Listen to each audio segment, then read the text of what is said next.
Hi everyone, I'm Joe Hanlon and this is the Apple iPhone 4. The most talked about piece of technology next to the internet itself and the Apollo 11 space shuttle which took man to the moon in 1969. This is Apple's fourth smartphone release and it's easily its most controversial, after early adopters discovered the phone's cell reception could be suffocated by holding the phone in your hand in exactly the way you would hold it when making a call or browsing the web. So naturally, the first test we performed when we unboxed the iPhone 4 was the so-called death grip.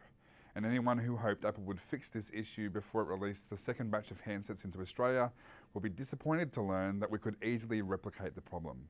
You simply hold the phone for about 30 seconds and watch as the reception bars disappear. But what does this mean for everyday use?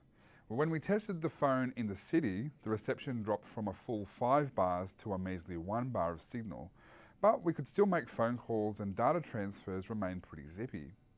But when we tested again in an area with weak signal of maybe 2 or 3 bars, the death grip killed the connection altogether. The iPhone reported no service and we couldn't make or receive calls or browse the web. If you're anyone who struggles with reception in the past, we recommend you steer clear of the iPhone 4. On the upside, because the issue relates to your body disturbing the signal, covering the phone with any protective case will also protect the reception from dropouts. And let's face it, the iPhone is a handset you'll want to protect with a layer of rubber at least.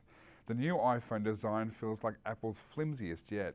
With glass on the front and the back, the iPhone seems like one short drop on the ground away from being a pile of shattered glass shards.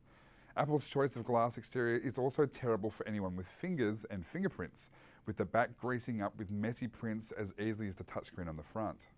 One of the key features of the new iPhone 4 is its HD video recording capability and 5 megapixel camera improved with a backside illuminated sensor. Now to test the new HD video quality, I've given the iPhone to our video producer here at CNET, so you can get a rough idea of the quality of the video as compared with the HD video equipment we use to shoot these reviews.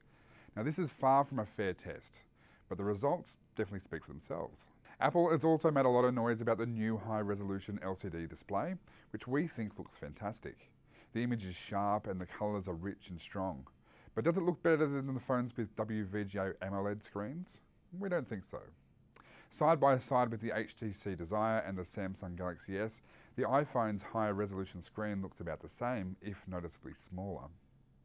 But the big question is, should you upgrade to a new iPhone 4? If you own an iPhone 3G, then you'll see a sharp increase in performance, especially in the speed it takes to launch applications, and we would definitely recommend an upgrade. If you own a 3GS, the decision is much tougher. The increase in performance isn't as pronounced, and we're not sure that we like the new design better. It's certainly much less ergonomical. Also, keep in mind that if you choose a 3GS this year, you'll get a much cheaper contract than if you go with the latest model. And while you're in the phone store, why not consider an HTC Android phone or the Samsung Galaxy S? There's definitely some awesome iPhone alternatives available, phones that don't share the same obvious design flaw. I'm Joe Hanlon and this is the Apple iPhone 4.